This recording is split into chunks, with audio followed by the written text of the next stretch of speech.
Bien, lo que quiero hacer hoy es conversar sobre el procedimiento ARMA o ARIMA, eh, digamos la extensión.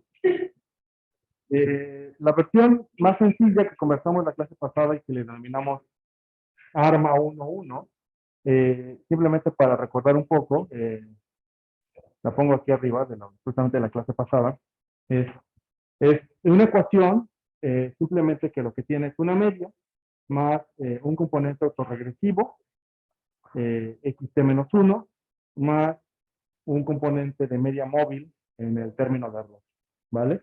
Ese le llamamos ARMA 1.1. Pudimos resolverlo de la forma habitual y encontramos que la solución o la trayectoria que sigue este objeto es como la última ecuación que te muestro aquí, ¿no? Que es igual a un delta más la suma o la acumulación de todos los errores hasta un punto J, o hasta un punto acumulado hasta J infinito, ¿vale? Bien, esto es el ARMA 1.1. Ahora, ¿qué es lo que voy a hacer hoy? Voy a hacer una extensión de ese modelo que denominaré ahora como un ARMA, ARMA PQ. Entonces, este nuevo objeto, que le denomino así ARMA P, Q, o bajo ciertas condiciones le voy a llamar ARIMA. Ahora explico por qué. ARIMA P de Q. Eh, es una extensión del ARMA 1.1, pero ahora tendrá P componentes en el término autorregresivo y Q componentes en el término de medias móviles. Entonces, lo que voy a tener ahora es un objeto que va a ser de esta forma. Va a ser xt es igual a una constante o un componente delta, que le voy a llamar delta simplemente, más A1 de xt menos 1, más A2 de xt menos 2, más así hasta AP de xt menos t, más U de t en términos de error contemporáneo, menos B1 en términos de error en el periodo inmediato anterior, más así hasta continuar B subíndice Q de U de T menos Q. Entonces es un objeto que ahora conviven, o dicho de otra manera, es un objeto que lo que pretende traducir es que la serie de tiempo ahora es explicada por eh, P factores asociados con la misma serie y por Q factores asociados con los errores de periodos pasados, ¿sí? Este objeto le llamamos ARMA PQ, ¿sí? Ahora, ¿cómo es que puedo llamar a este objeto también una ARIMA del tipo PDQ? Bien, la manera en que puedo convertir a este amigo en una ARIMA es simplemente considerando cómo es XT. Si yo digo que XT resulta de tomar la diferencia, por ejemplo, digamos la diferencia de otra variable y de t, si hago esto, entonces el objeto que tengo justamente arriba se vuelve una ARIMA, ¿sí? Lo que hace D, o lo que controla D, es cuántas veces tengo que diferenciar la serie para que la serie se vuelva estacionaria y entonces la pueda modelar como un ARMA. Le damos el componente ARIMA si la tuvimos que diferenciar. Si no lo tuvimos que diferenciar, le decimos ARMA. En realidad son sinónimos como queramos verlo, ¿no? Porque si estamos modelando las diferencias, le decimos ARMA, pero si estamos modelando la serie de niveles, le decimos ARIMA. La manera que ustedes decidan cómo construir la diferencia puede tener influencia sobre el tipo de serie que quieran modelar. Por ejemplo, lo habitual es que delta sea de la forma convencional, es decir, que delta sea igual a y de t menos y de t menos 1. Eso es lo habitual. Lo único que estoy haciendo es decir que la serie es la diferencia de la serie en este momento menos la serie en el periodo inmediato anterior. Pero habrá algunos que piensen que, bueno, que si puedo hacer eso, entonces puedo también pensar que X también se puede ver de esta manera, que X de C en realidad sea delta y utilicemos aquí una D cualquiera de Y de T. Eso significaría que esto es igual a Y de T menos Y de T menos D. Lo que estoy diciendo es, ahora voy a tomar la diferencia de la serie en T menos D periodos hacia atrás. ¿Sí? Por eso es la D en el componente de arriba que le puse arima P de Q. Normalmente D es 1. Depende mucho de cómo lo queramos definir. ¿Vale? Bien. Ahora, este tipo de transformaciones de delta a la D se vuelven interesantes porque eventualmente nos sirven para modelar fenómenos asociados con problemas estacionales. Por ejemplo, si sabemos que la serie es estacional de exactamente 12 meses hacia atrás, entonces D, si es 12, con eso sabemos que lo que estamos, además de que le estamos quitando el componente de tendencia, posiblemente le estamos quitando el componente de estacionalidad. ¿Sí? Ese tipo de objetos lo voy a conversar un poquito más hacia el final yo creo que la siguiente semana, ese tipo de modelos llevan a otra cosa que se llaman tarimas, ¿sí? Entonces, son objetos que ahora vamos a colocarles una S al principio, así lo van a encontrar aquí en la literatura, tarima, y básicamente son la extensión de los tarima, pero ahora considerando componentes estacionales. La S es la palabra en inglés síntona, es únicamente para indicar que son modelos que también incluyen o que también están controlando, porque al final del día lo que estamos haciendo es regresión. Entonces, lo que vamos a ver cuando hagamos un modelo como el Tarima es que además de controlar por efectos asociados con autorregresivos y de medias móviles, estaremos controlando por efectos asociados con la estacionalidad. ¿Sí? ¿Vale? ¿Alguna duda hasta aquí? Ok, vale, bien. Ahora, entonces, ¿cómo resolvemos este tipo de cosas? Bien, déjenme nada más bajar lo voy a estar un poquito más adelante. Entonces, Sarima lo voy a conversar en unos días, ¿vale? Entonces, digamos que este era un paréntesis, nada más, ¿no? Entonces, le voy a poner aquí un paréntesis solamente para que no olvidemos que en realidad este no lo he desarrollado, lo voy a conversar la siguiente semana. Ahora, entonces, continuando con mi problema de armas o arima, voy a decir que entonces lo que quiero hacer es encontrar una solución. ¿Cómo encuentro una solución? Bueno, lo primero que tengo que hacer es utilizar el operador rezago. Y lo que voy a hacer es lo siguiente, esto se volvería delta más A1 de LXT más puntitos más A subíndice P de L a la P XT. ¿Sí? Más UDT menos B1 L UDT menos puntitos menos BQ L a la Q UDT. ¿Sí? Lo único que hice simplemente fue utilizar el operador rezago para reexpresar esta ecuación. Lo que voy a hacer ahora es factorizar, dejar del lado izquierdo del signo igual todos los que dependen de X y del lado derecho todos los que dependen de U. Bien. Sí, y luego factorizo. Hago digamos, esta agrupación y factorizo. Voy a seguir eh, pasando por abajo este mismo. Lo necesito más adelante. Muchísimo más adelante. Ahora, entonces, si hago esto que les comenté, lo que voy a tener es lo siguiente. Voy a tener que esto se vuelve igual a 1 menos L a 1 menos L cuadrado a 2 menos puntitos menos L a la P a subíndice P de X de T igual a delta más 1 menos B1 L menos B2 L al cuadrado menos puntitos menos L, perdón, B subíndice Q, L a la Q por U de T. Lo único que hice fue factorizar. ¿Sí? Bien, ahora, ¿qué es lo que tengo? Tengo un polinomio asociado al componente autorregresivo de orden P y tengo un polinomio asociado al componente de medias móviles de orden Q. Entonces tengo dos polinomios característicos aquí. Necesito entonces resolver dos polinomios, el primer polinomio con P raíces y el segundo polinomio con Q raíces. ¿Sí? P y Q, hasta este punto, son valores que no les he explicado cómo determinar. ¿Sí? Porque esa es una pregunta que deben de tener. ¿Cómo sé cuál es el valor óptimo que debo de asignarle a P y cuál es el valor óptimo que debo asignarle a Q? Bien, hay dos maneras de hacerlo. Voy a explicar ahorita la primera manera, que es la manera como la más empírica, y luego le voy a dar un poco de formalidad. Bien, ahora, hagamos lo siguiente. Entonces, solamente para cerrar esta exposición, piensen que le podemos dar un nombre al primer polinomio y un nombre al segundo.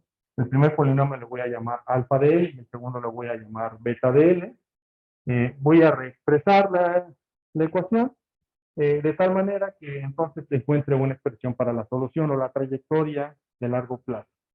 Entonces, la trayectoria de largo plazo de este objeto sería más o menos algo así.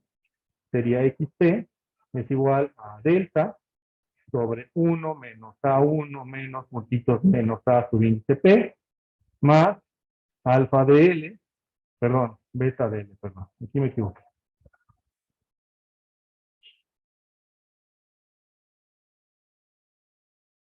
Dije que iba a llamar a este beta. Beta de L entre alfa de L. Donde beta de L es el componente, es el polinomio asociado a las medias móviles y alfa de L es el polinomio asociado a los autorregresivos. Por U de T. ¿Sí? Ahora bien, esta relación de polinomios, bajo la idea que hemos traído de que, digamos, dividir dos polinomios, siempre se puede descomponer en la suma infinita de una fracción, de una serie infinita. ¿Sí? Esa serie infinita se va a expresar por lo siguiente, que va a ser igual a x en t, igual a delta sobre 1 menos a1 menos ap, más, digamos, 1 más phi, bueno, en realidad este es phi 0, phi 1 de L más puntitos más phi, bueno, en realidad continúa esto, no tiene un punto no determinado, en realidad debería dejarlo así como continuo, más multiplicado por U de T.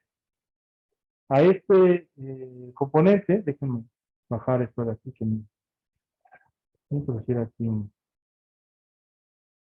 introduzco tal vez un texto más sencillo.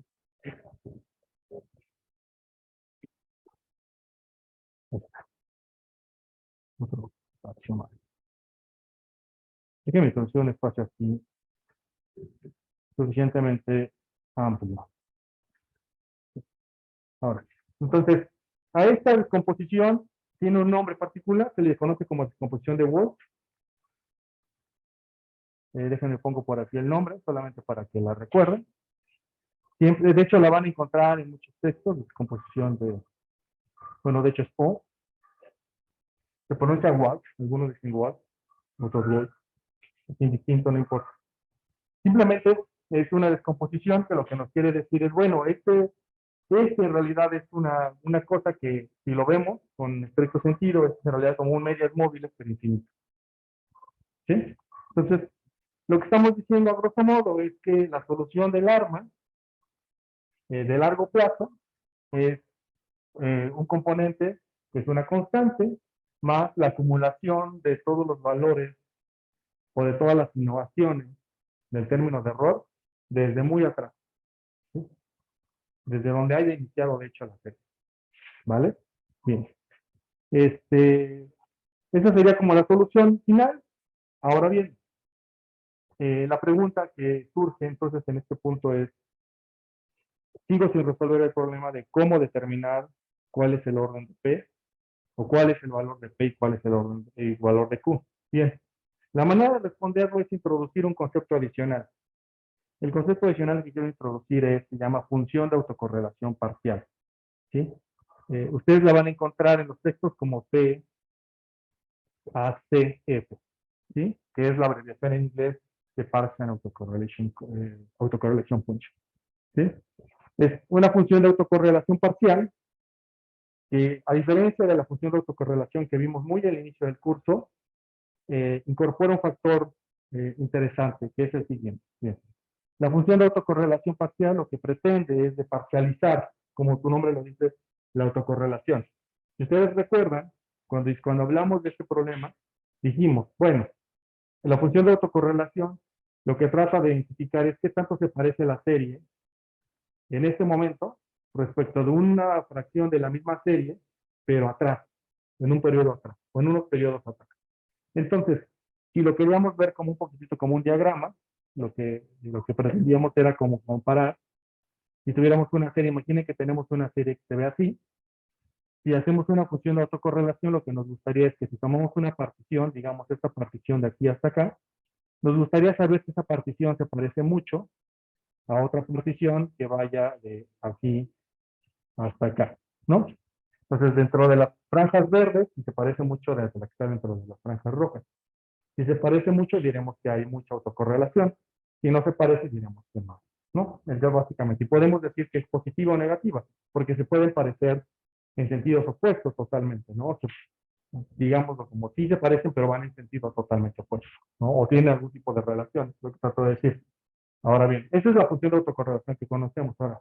La función de autocorrelación parcial de lo que trata es de identificar, de separar. Bueno, parece, o lo que en la función de autocorrelación solo identifica qué tanto se parece la serie, con una partición hacia atrás.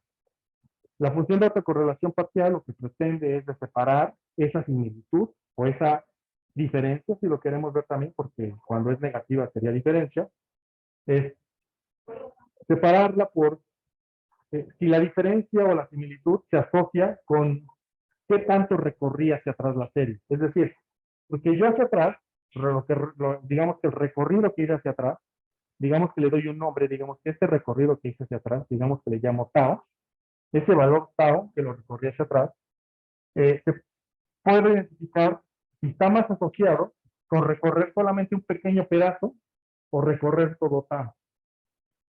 Si decido recorrer un pequeño pedazo y veo que en realidad el mayor aporte que da a la similitud o a la diferencia de la serie se asocia con un recorrido pequeño, más que con un recorrido amplio de tamaño tau, entonces puedo decir que la autocorrelación está más asociada con pequeñas variaciones respecto de grandes variaciones. ¿Sí?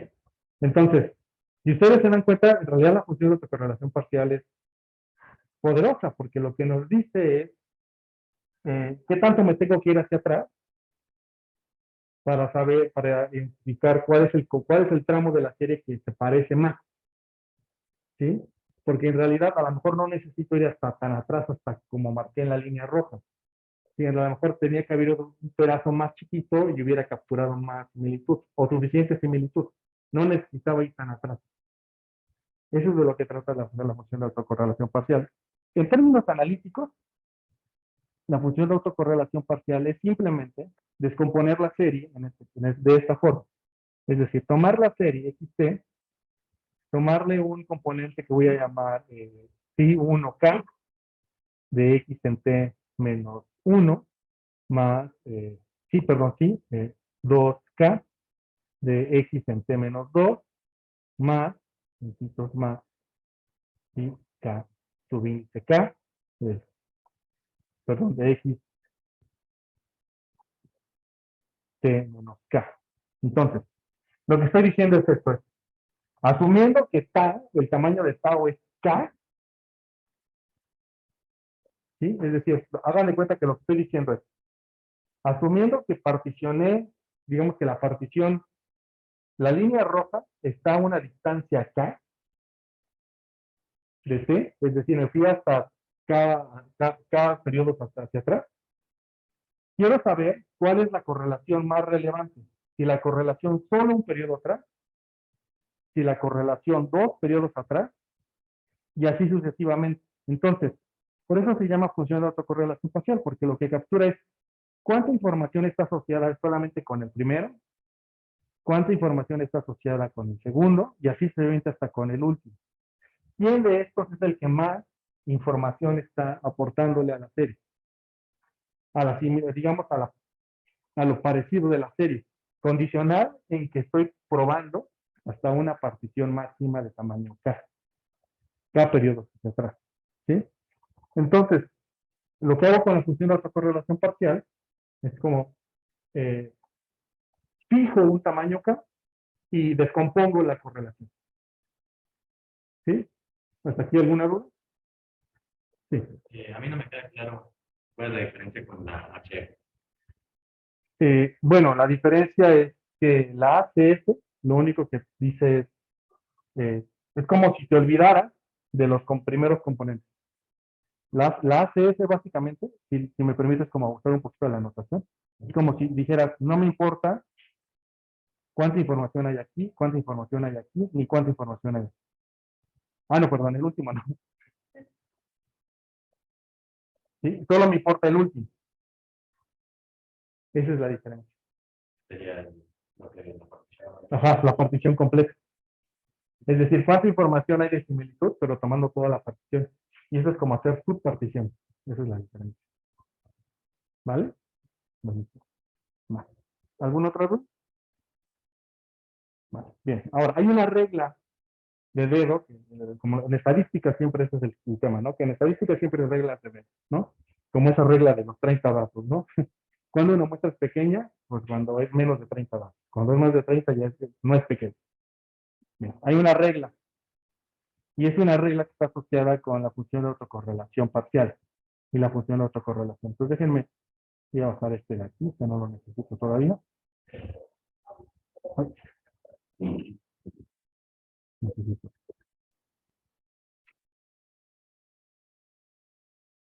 La regla de dedo es, si ustedes ocupan una función de autocorrelación, lo que van a observar es que cuando hay rompimientos, perdón, aquí hay una C de más, me disculpo. Cuando hay rompimientos en la función de autocorrelación, esos rompimientos van a indicar que lo que su serie necesita componentes de medias móviles. ¿Cuál es el orden que van a necesitar? Van a observar los rompimientos. Si los rompimientos ocurren como 10 periodos atrás, entonces Q va a ser 10. En realidad, no, seguramente lo que vamos a ver es que el componente AR no tiene rompimiento. Ahorita veo un ejemplo.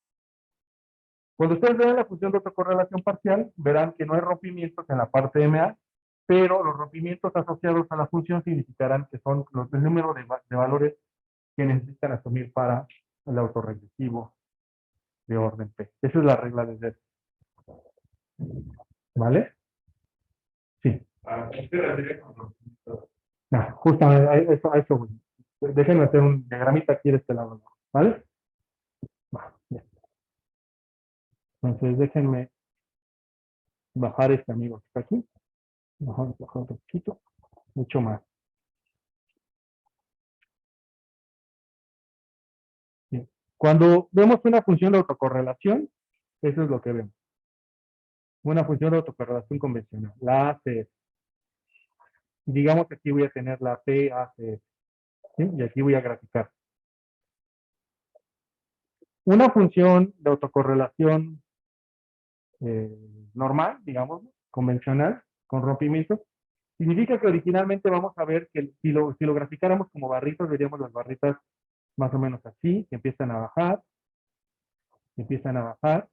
y de repente cambia, rompe, se va al negativo, se va al negativo y regresa. Eso es lo que me refiero con rompimiento.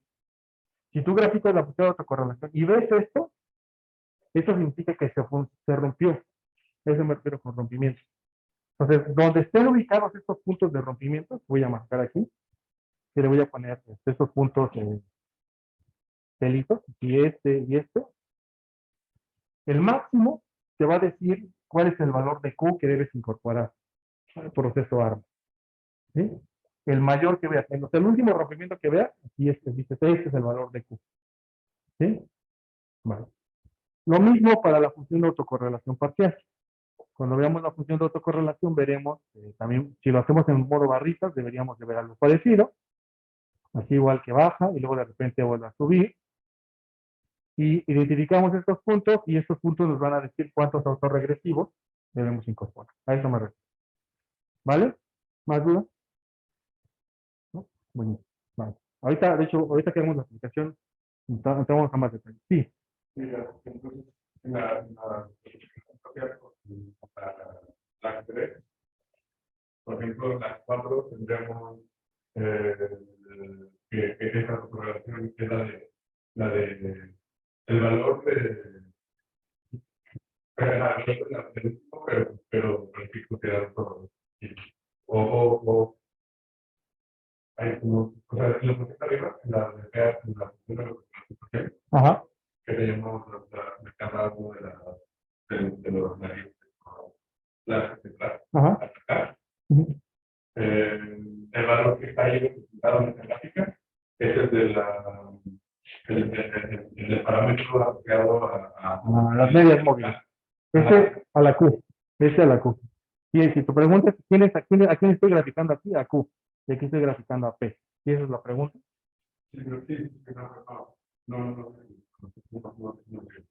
O sea, el valor que está ahí, sí, es el valor la altura refleja el valor del parámetro. No. Del parámetro K o el valor No, el parámetro K, en el caso de la función de autocorrelación parcial, sería el último valor aquí. Este sería K, el último. Ese es K. Y Sí, sí, digamos así. Ajá. su pie asociada es la altura. Sí, exacto. Es la altura. Okay. Sí. Sí. ¿Vale? ¿Dudas? Noten que la función de autocorrelación convencional, lo que hacemos es en realidad probar todas estas. Le decimos al software prueba hasta una constante, la que tú quieres, de la función de autocorrelación, sin parcializarlo, completo. ¿Sí? Esa es la diferencia. Lo que hacemos en la autocorrelación parcial es tomamos una constante como fija y particionamos la autocorrelación. La partimos, más bien no particionar, sino la partimos. ¿Vale? Bien. Esa es la regla de Dedekind, ¿no? Como que la verdad es que no es tan agradable porque, pues digo, puede depender mucho no tiene la formalidad detrás, en realidad.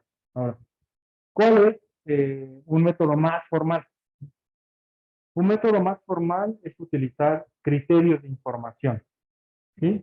¿Qué es un criterio de información? Un criterio de información es una estadística que su objetivo es cuantificar el error asociado a la estimación. ¿Sí? Entonces, piénselo de esta manera. Cuando hacemos análisis de regresión convencional, lo que normalmente nos preocupa es saber cuánto nos estamos equivocando. ¿Sí? Entonces, nos preguntamos de qué magnitud es el error, ¿no? Ahora bien, ¿cómo respondemos la pregunta de qué magnitud es el error? ¿Cómo lo responderían? Por ejemplo, si yo les digo, imagínense que hacen una regresión convencional, y igual a x por beta más epsilon. Epsilon es el error. Entonces, epsilon es cuánto te estás equivocando. ¿Cómo cuantifican cuánto se equivocan? Con la diferencia entre el observado y la estimado al cuadrado. Ok, ¿por qué lo elevarías al cuadrado? ¿Cuál es la razón? Ok, pero sí, y más bien yo lo diría porque al cuadrado estás utilizando una norma, una función que es una norma. ¿Qué es una norma? Es una función que cuantifica distancia. Entonces, el cuadrado lo que nos permite es ahora sí cuantificar qué tanto te estás alejando. ¿Vale? Hasta ahí todo, ¿no? Parece razonable, ¿no? El argumento. Bien, vamos a hacer algo similar, pero con estos estadísticos que tengo aquí. ¿Vale? Entonces, déjenme hacer un poquito más grande esto. Estos son los criterios de información que voy a utilizar. De hecho, son los convencionales. Ustedes ven un libro de texto y estos son los que se van a encontrar. Déjenme bajar un poquito más. El primero es el Final Prediction Error, que lo que dice es, bueno, haz un arma de orden P. Noten que aquí lo único que estoy cuantificando, lo que me estoy preocupando es cuando autorregresivo. Es decir, lo que trato de hacer con este es, lo más básico que puedes hacer es hacer un AR de orden P. La extensión más inmediata es a incluirle medias móviles. Pero asumiendo que no has hecho un AR, un arma, al menos haces un AR. Eso es lo que puedo decir. Entonces, asumiendo el modelo más básico, suma todos los errores de la estimación del arma asociado, multiplícalo por esta constante que es T más M, ahorita les digo quién es M, entre T menos M. Entonces, si lo ven de esta manera, básicamente lo que tengo aquí es la suma de cuadrados de los errores ajustados por una constante. ¿Sí? Entonces, el Final Prediction Error es estadística, luego el criterio de Akaike, que es el más popular de todos, también es una cuantificación de los errores. Entonces, lo que hago es simplemente sumar los errores al cuadrado, eh, tomarles el logaritmo y sumarles esta constante. ¿Sí? ¿Vale? Y luego voy a utilizar otro que también que es muy popular, que es el de Schwartz, que es exactamente lo mismo. Si no consigo todos los criterios de error, incluso el de Hannan y Quinn, todos los criterios de información, lo que hacen es cuantifican cuánto te estás equivocando. Entonces, cuantifican cuánto te equivocas y lo único que hacen es le agregan algún valor constante. La razón de esta constante es por el tipo de distribución que están asumiendo. ¿Sí? Por eso no se preocupen en este momento por la constante. Simplemente lo que quiero que traten de, de asimilar en estos criterios de información es saber que cuando hablemos de criterios de información, básicamente de lo que estamos hablando de estadísticas que cuantifican cuánto vale la suma cuadrada de los errores. ¿Sí? Ya sea en su versión logarítmica o en su versión pura, que es como el Final Prediction Error. ¿Vale? Bien. Ahora sí, ¿qué son las constantes? Esas que, bueno, M será la suma de P más Q más 0 más 1. Bueno, aquí le pongo 0 porque lo que estoy asumiendo es que no le he diferenciado la serie. Si diferencio la serie, entonces aquí sería 1. ¿Vale? Bien. Y ya. ¿Va? Bien. ¿Dudas hasta aquí? ¿Sería uno o sería D? Perdón. Sería uno, sería D. D. ¿Verdad? 1 porque estoy asumiendo que la diferencia es del inmediato anterior, pero tiene razón, es D. En realidad es D. D. Ahora, entonces, hay dos maneras de determinar P y Q. Uno es utilizar la regla de D. Dos, utilizar estos criterios de información. ¿Vale? Entonces, yo voy a probar ambos casos. ¿Va? Bien.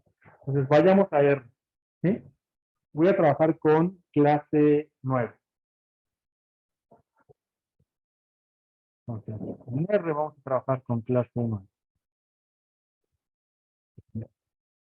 Entonces, clase 9. ¿Qué voy a necesitar? Las bibliotecas convencionales, ggplot, dplyr, redxl y está. Entonces, voy a importar los datos. Son esos datos que ya hemos trabajado. Tienen aquí, tengo muchas dummies que ya conversé la clase pasada porque tienen algún sentido en particular, es decir, algunas de ellas, sobre todo las de 2020, controlan pandemia, las anteriores controlan eventos como el sismo, y las de 2021 como esas como oleadas de la pandemia que han continuado todavía durante estos años, ¿vale? Y las últimas, la de enero y de diciembre, tienen el objetivo de controlar la estacionalidad de la serie, ¿vale? Entonces vamos a importar los datos. Voy a importar los datos que ya los tengo aquí importados. Y ahora voy a importar estas tres funciones. Necesito una función que calcule las raíces inversas del autorregresivo, luego otra función que calcule las raíces inversas del medias móviles, y por último una función que grafique las raíces de los polinomios característicos. Luego de esto, entonces vamos a ya importar los datos. Voy a transformar todas las domis a series de tiempo, entonces para eso utilizo el comando ts. Simplemente declaro cuál es el periodo inicial y no el final, ya se lo dejo de forma automática a R que determine cuál es el periodo final. Bien, ahora sí, hacemos un gráfico muy rápido. Voy a trabajar con la serie que se llama pasajeros nacionales. Entonces, la gráfica simplemente es la que hemos estado conversando, que es simplemente comparar cómo se ve la serie en niveles, cómo se ve la serie en logaritmos y cómo se ve la serie en diferencias. Entonces, siempre la conclusión que solemos llegar a esto es que la serie en diferencias es la que más parece ser estacionaria, salvo por el rompimiento que vamos a observar en casi todas las series económicas de aquí hasta que ocurra la siguiente pandemia, que es ese rompimiento de 2020. ¿Vale? Entonces, voy a utilizar el comando arima, o primero estimemos un arima 1,1, ¿sí? Que es el que conversamos en la clase pasada. Entonces, ¿qué es lo que voy a hacer? A la función arima le voy a introducir la serie que quiero que utilice. Va a utilizar la serie de diferencias logarítmicas. Tiene un objetivo también que los coeficientes los puedo interpretar como elasticidades, ¿no? Eso también es valioso para para propósitos de interpretación.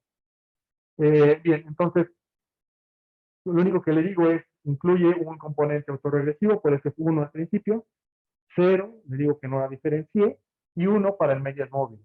¿Cuáles son las variables exógenas que quiero que considere? Esas. Básicamente, ¿qué es lo que estoy controlando con esas variables exógenas? Están ahí. ¿Qué es lo que piensan que estoy controlando con eso?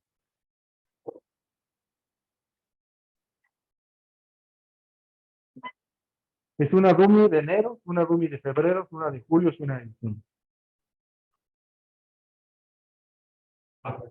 ¿Perdón? Vacación, estacionalidad, ¿no? Enero, porque es el peor momento de la industria aérea. Febrero también suele ser muy malo. Julio es muy bueno y diciembre es muy bueno. Son las cosas estacionales que estoy controlando, ¿vale? Entonces, lo que voy a hacer después es graficar los residuales para que veamos cómo se ven los residuales una vez que hemos hecho un ARMA 1-1. Y luego voy a graficar las raíces del polinomio característico, que en este caso es una raíz, ¿vale?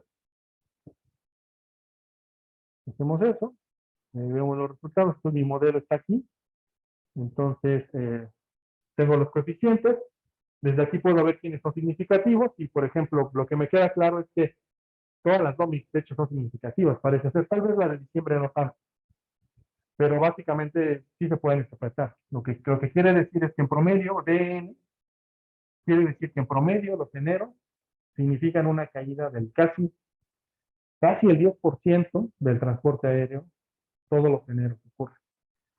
Y en febrero más, casi 12%. Los julios ocurre un crecimiento del 18% y los diciembres de casi 7%. ¿Sí? Pues también son interpretativos, son interpretables este tipo de datos, ¿vale? Porque son recurrentes, estoy controlando la estacionalidad. Y los componentes up y medias móviles, ¿vale? Bien, aquí como es un polinomio de un solo grado, ¿cuál sería la condición de estabilidad? Que los coeficientes sean menores a 1 nada más, en valor absoluto, ¿no? En ambos casos es menor a 1, entonces, en realidad, veamos ahora el plot de los residuales se ven así, eso quiere decir que todavía tengo un problema con esta caída de 2020, la tendré que corregir, y veamos cómo se ven las raíces del polinomio característico, que es de una sola raíz, es real, entonces estaría bien, ¿va? Bien, bien. Ahora entonces, hagamos una una gráfica de las funciones de autocorrelación. Voy a comparar la función de autocorrelación con el comando ACF. Entonces, lo que estoy haciendo es ACF de la variable en diferencia. Lo que estoy diciéndole es, déjenme nada más checar si está correcto el periodo. Bueno, en realidad aquí es 270 mensuales.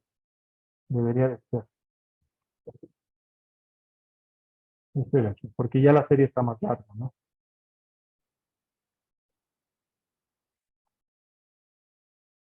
Ahí está. Ya.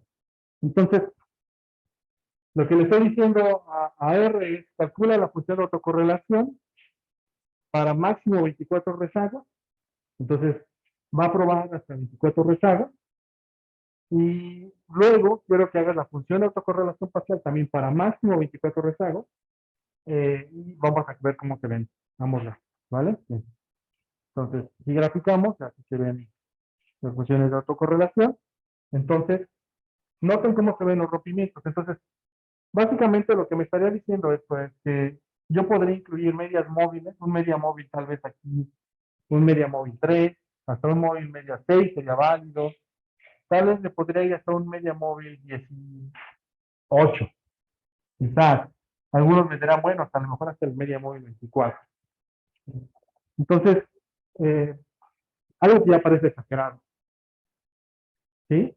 Ahora, este de acá me diría que los autorregresivos podría ser, pues a lo mejor hasta un autorregresivo de orden 14, que podría ser, porque después de acá ya no se sale de las bandas. Entonces, los rompimientos no solo tienen que ser, digamos, rompimientos, sino que también se tienen que salir de las bandas azules, ¿sí?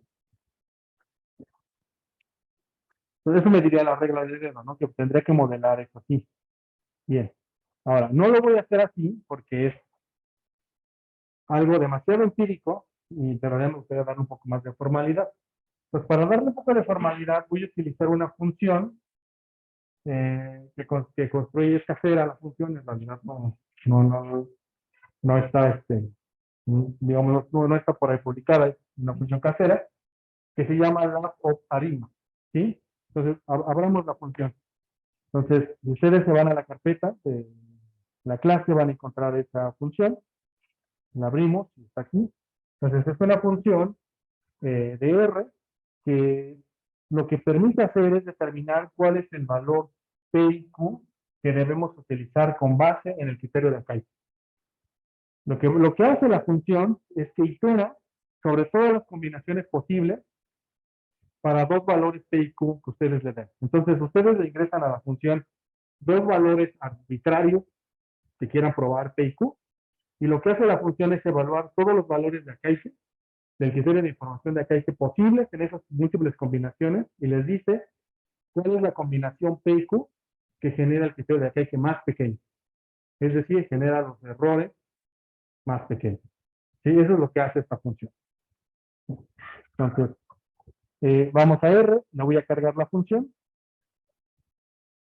Bien, ahora entonces voy a utilizar, eso es lo que voy a hacer, quiero que pruebe hasta un máximo de P, C y un máximo de MA de Q, 6. Ustedes pueden cambiarlo aquí por lo que quieran, ¿no? Pueden ponerle 10, 15, yo voy a probar un 6, 6 como máximo. Y voy a utilizar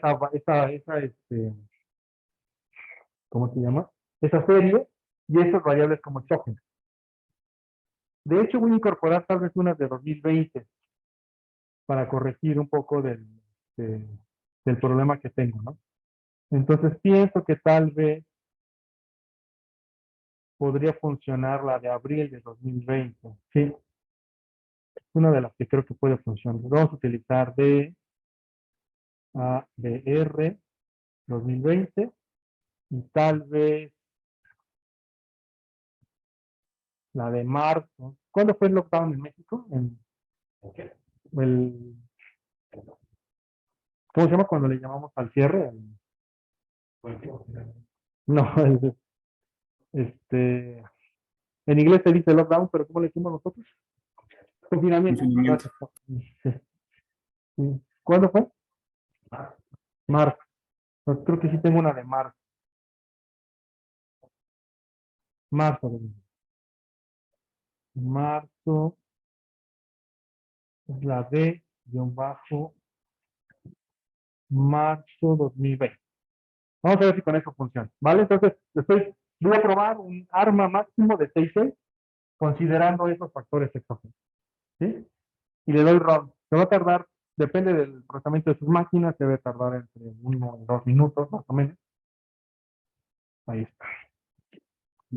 Me avisa aquí muchas cosas. Me dice, seguramente muchos de estos modelos que probé que no tienen solución. ¿Sí? Entonces, pero no importa porque para algunos sí encontró. Entonces, para los que sí encontró me va a reportar cosas, ¿no? Entonces, dice, bueno, probé las siguientes combinaciones. Probé la combinación, por ejemplo, considerando, la primera columna de acá reporta el valor de P y la segunda columna reporta el valor de Q. Entonces, reporta todas las combinaciones. Primero dice, ¿cuántos? Considerando un P de 1 con todas las combinaciones de Q, de 1 hasta 6. Luego, un P de 2 y todas las combinaciones de 1 hasta 6. Y lo que me reporta en esta columna es el valor del criterio de Akai. Y en la cuarta columna, lo que me reporta con un 1 me dice cuál es el valor, la combinación que generó el menor criterio de Akai. ¿Vale? Pues según esto dice que es esta combinación. Un arma 5-4 genera el menor criterio de Akaike dentro de los posibles modelos que puedo generar en un arma 6-6. ¿Vale? ¿Dudas aquí? ¿No? Vale. Buenísimo. Entonces, un 5-4. Entonces, vamos a utilizar eso, ¿no? Entonces, no me acuerdo para qué lo hicimos aquí así. Pero,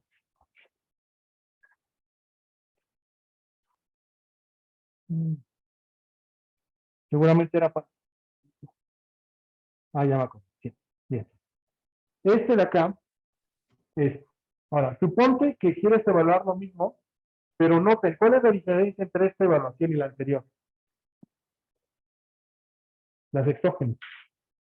Las exógenas que le estoy quitando así, ¿cuáles son?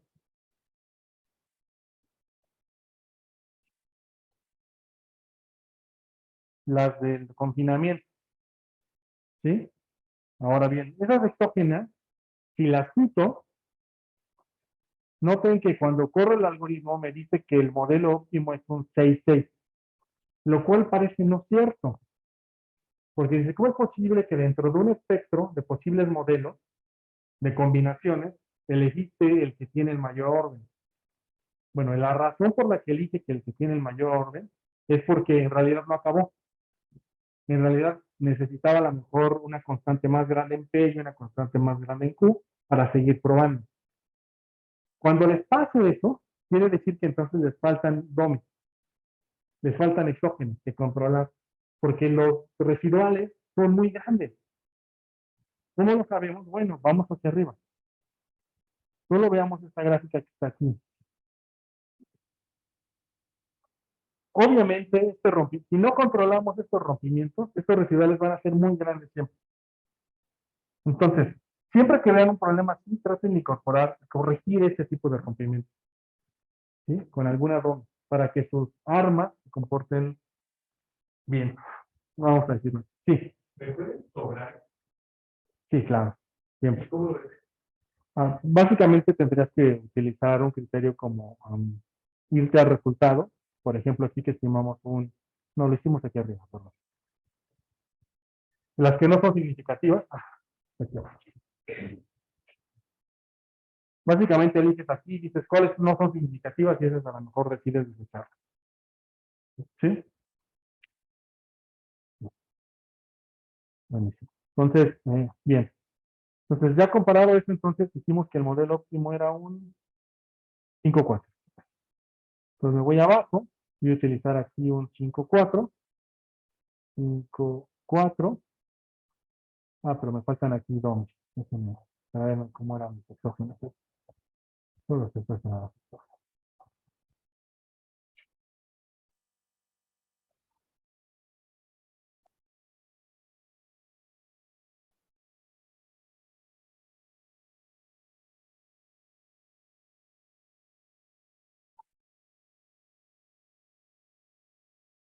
Eh, ya, sí. Y vamos a usar esto.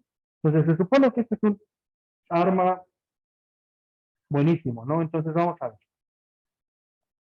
Entonces ya de aquí, entonces podemos ver los diferentes coeficientes AR y los autorregresivos. Está un poquito como amontonado porque no cabe bien. Tendría que ser un poco más grande esto para que se acomode y repetir el ejercicio. A ver si se acomoda un poco mejor. No, se mueven mucho en realidad. Bueno, entonces, tengo los coeficientes de cada uno. Puedo decidir quién eliminar simplemente por ver quiénes no son significativos. Este, una de las cosas que a lo mejor nos gustaría ver es si las DOMIs, como la de abril de 2020, es significativa o no, no para saber si de verdad controla el rompimiento, pero la manera más sencilla de hacerlo es ver este gráfico, que es el de los residuales. Y noten que este gráfico me dice que todavía a lo mejor necesito una DOMI aquí. No sé quién sea, tendría que ser tal vez Julio, se me hace. Pienso que este es Julio y me falta ahí alguien para la de. ¿Qué fue ahí? Creo que el H1N1, ¿qué fue ahí? Ya no me acuerdo. Al principio. Pero bueno, me faltaría tal vez corregir un pico aquí. Todavía podría yo reducir más la variación de los residuales. Pues noten cómo se cambia la forma de los residuales. Y esto ya parece estacionaria, estos residuales. ¿Vale? Bien. ¿Alguna pregunta hasta aquí? Vale. Entonces, este de aquí, probamos un rezago óptimo por un modelo más complejo. Vamos a ver si esto funciona. No, me sigue dando uno muy grande. No.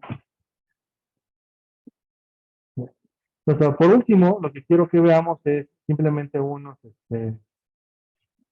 cómo se verían las raíces del polinomio característico. Noten que en la medida que incorporamos más exógenas, corremos el riesgo de que los puntos o de las raíces del polinomio característico se salgan del círculo unitario. Ya están muy cerca de la frontera.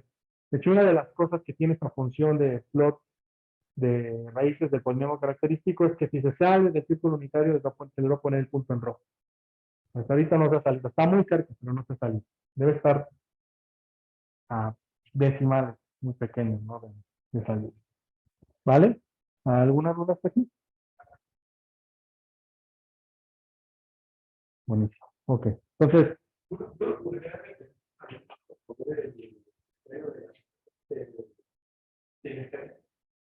sí, claro. Aquí, en este modelo.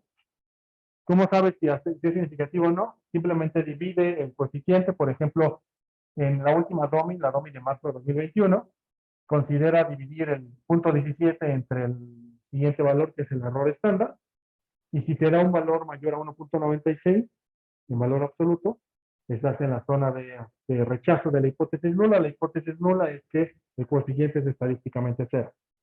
Entonces, la regla de riesgo también aquí un poquito es, si la división es mayor que 2, ya es significativo el efecto, ¿vale? Esa es la regla. ¿Sí? ¿Alguna otra duda? Profe, ¿y el resto de combinaciones que hicimos de 6 a 6 y que quedaban, que no eran útiles, sus raíces se salían o no forzosamente? Perdón, si es que alguien me preguntó algo así en línea. ¿Puedes repetir la pregunta? ¿Quién está en línea, por favor? Ah, sí, que si en el resto de combinaciones de 6 a 6 que hicimos y que no nos servían, las raíces están fuera del círculo o no forzosamente. Vale. Alguien que está en línea me pregunta si el resto de combinaciones, hagan de cuenta que cuando elegimos un modelo óptimo, que el resto de combinaciones que salen del círculo unitario, en realidad no lo podemos saber.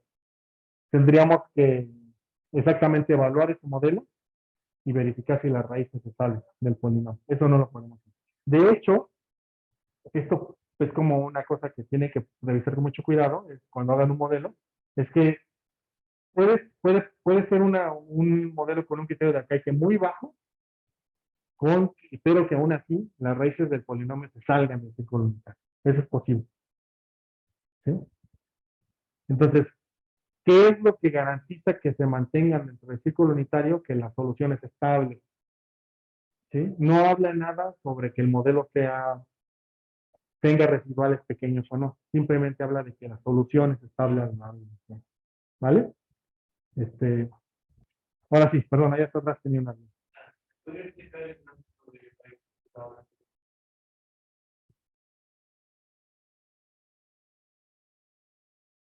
Este de aquí. Este gráfico lo único que se trata de ilustrar es eh, cuántas raíces del polinomio característico asociado autorregresivo hay. Son 6. Tenemos un arma 6,6 en este ejemplo. Entonces, te dice si las raíces del polinomio, las raíces inversas, están dentro del círculo unitario. De la parte arma, A, y en la parte AMA. ¿Sí? Entonces, en la parte A, en el lado izquierdo, y la parte M en el lado izquierdo. En el lado derecho, perdón. Lo que tienes, el objetivo es llegar a que todas estén dentro del círculo unitario, porque eso garantizará que la solución, en la medida en la que el tiempo se incrementa o pasa o transcurre mucho, la solución convergerá a algo, a una constante estable, que básicamente es la media del proceso. Si se salen del círculo unitario, significaría que puede ser que tu modelo tenga valores muy bajos de residuales, pero que es posible que en un futuro se salga de la trayectoria, en una trayectoria estable, explote o diversa. Eso es lo que, ¿vale? Bien, ¿más dudas? ¿Comentarios? Aquí. Vale, yo creo que lo que voy a hacer ahora es ver pronósticos. Yo creo que no me va a dar tiempo verlo hoy. Entonces yo le voy a dejar